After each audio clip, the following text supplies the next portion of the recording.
ইসরায়েলের ইতিহাসে অন্যতম ভয়াবহ দাবানলে পড়ছে ইসরায়েল।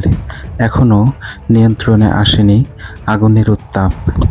আগুনের লেলিহান শিখা আস্তে আস্তে চারিদিকে ছড়িয়ে পড়ছে। পরিস্থিতি মোকাবেলা করার জন্য দেশটির প্রধানমন্ত্রী বেঞ্জামিন নেতানিয়াহু জরুরি অবস্থা ঘোষণা করেছেন।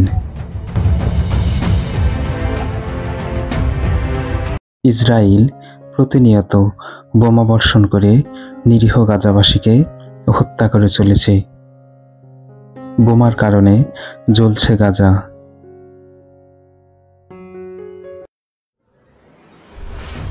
ঠিক গাজাবাসীর মতোই আগুনে জ্বলছে ইসরায়েল। গত বুধবার 30 এপ্রিল 2025 অধিকৃত জেরুজালেমের পশ্চিমে ইস্তাউল বন থেকে আগুন শুরু হয়ে আস্তে আস্তে ছড়িয়ে পড়ে মেসিলাত জিওন এলাকায়।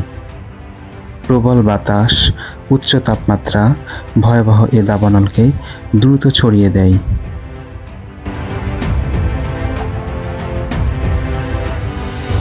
শুক্রবার পর্যন্ত প্রায় 6000 একর জমি আগুনে পুড়ে গেছে। এর মধ্যে 2000 একর ছিল বনাঞ্চল।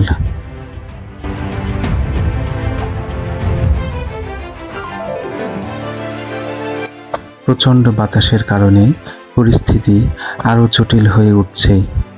পশ্চিম দিক থেকে প্রবাহিত হওয়া বাতাসের কারণে আগুন সহজেই জেরুজালেম শহরের প্রান্তে, এমনকি শহরের ভেতরেও পৌঁছে যেতে পারে।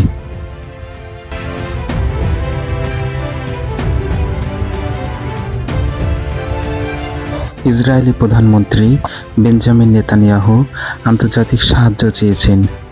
দাবানল নিয়ন্ত্রণে সাহায্যের প্রতিশ্রুতি দিয়েছেন ইতালি, ক্রোয়েশিয়া, নর্থ মেসিডোনিয়া।